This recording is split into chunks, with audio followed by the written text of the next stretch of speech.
In the Columbia Mountains lies Mount Revelstoke National Park, home to one of the world's only inland temperate rainforests. A rainforest in Canada. Yes, British Columbia is home to several temperate rainforests. The largest of these extends along much of the Pacific coast.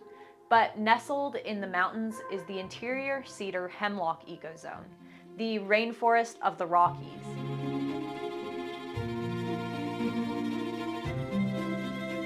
Most rainforests, tropical or temperate, are found along coastal regions. Ocean water is constantly evaporating, increasing the temperature and the humidity of the surrounding air. Carried by trade winds, oceans provide a steady supply of precipitation to coastal regions, sustaining rainforest ecosystems. By the time that air blows further inland, there's not enough moisture in the air to support a rainforest usually. But the inland temperate rainforest isn't near the ocean. So what processes allow this unique ecosystem to exist so far from the sea? The ocean is still vital for this ecosystem. Weather systems originating in the Pacific Ocean sweep eastward, rising above the Columbia Mountains. As this warm, moist air climbs higher in elevation and cools, the water condenses and falls as precipitation. And this is what allows the inland temperate rainforest to exist. Without the mountains, we wouldn't have this ecosystem. Plentiful snow in the winter and abundant rainfall during the growing season allow this unique ecosystem to thrive despite its atypical location. In Revelstoke, that's about 2,500 millimeters of precipitation annually, and it creates one of the most productive ecosystems in the country. The Giant Cedars Boardwalk is an old-growth forest about 30 minutes from the town of Revelstoke. The trail is only 500 meters long with 28 meters elevation gain, making it a fairly accessible and family-friendly outing. It's difficult to articulate just how beautiful this place is. It's so alive. Even in autumn, the plant life is so vibrant and green, and one is surrounded by dozens of species of plants, fungus, and animals. The standout feature along this boardwalk are the old-growth western red cedar in the forest, some of which are over 500 years old. The signs at the boardwalk offer some examples to put the age of these trees into perspective, but I thought I'd give you some superfluous comparisons of my own. These titanic trees are older than some major religions, namely Protestantism and Sikhism, which were both founded in the 16th century. If you're Catholic, Muslim, Jewish, Hindu, or Buddhist, your religion predates these trees. Alternately, London had been burned, ransacked, or otherwise destroyed in part or whole at least 16 times before these trees started growing, and would be destroyed another half dozen times since. And the age of these trees matters. Cultivated by time and natural processes, these old-growth forests are a vital part of the ecosystem. They are home to hundreds of species, which take advantage of the mix of young and old, small and large, living and decaying trees in a way that cannot exist in younger forests.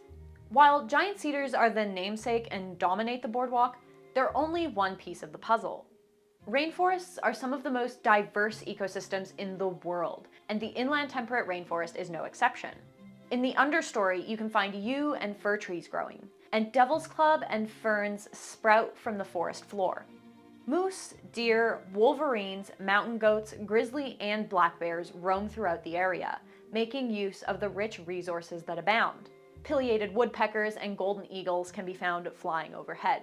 Long-eared bats use tree cavities and peeling bark to roost in during the day. And researchers have found that these bats specifically need old trees. Females are especially picky about roost sites since they need a place where their pups can snuggle for warmth while the mother is out looking for food. And younger trees just don't cut it. Why do bats matter? Lucky for you, I have a video all about that, which you can watch when you're finished with this one.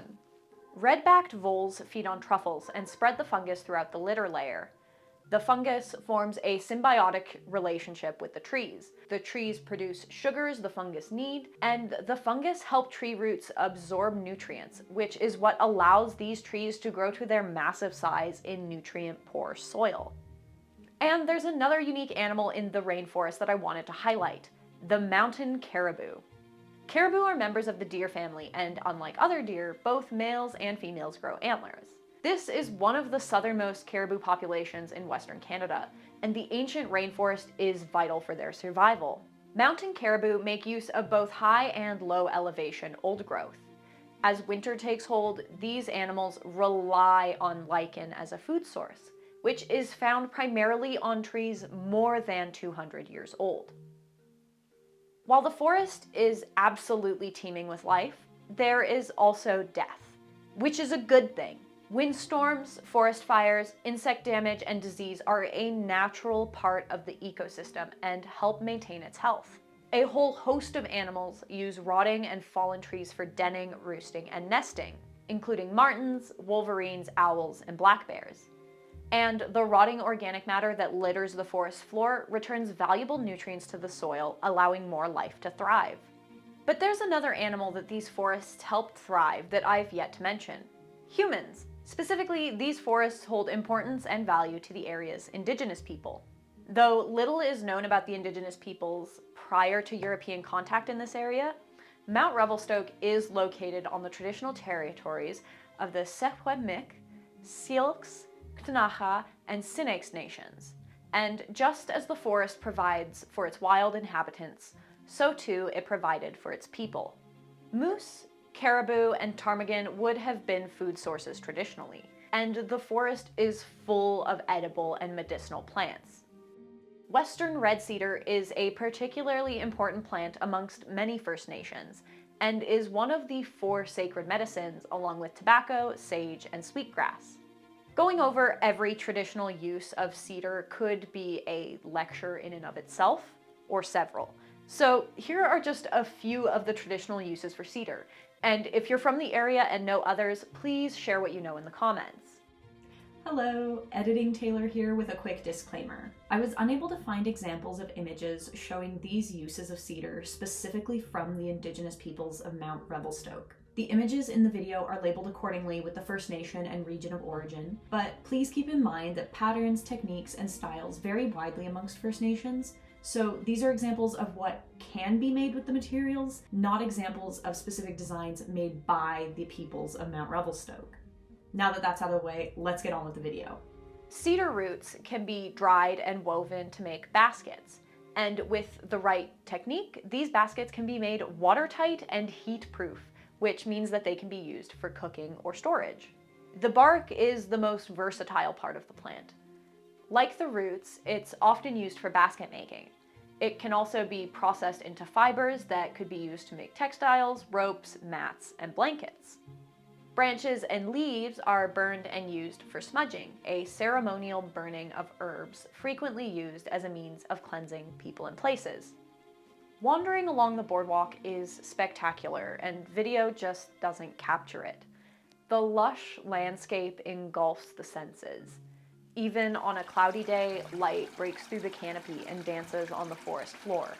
A nearby stream trickles as bird calls echo around you, and there's a light breeze that brushes your skin as it brings with it the fresh, herbaceous scents of the surrounding forest. It's like something straight out of a fantasy novel.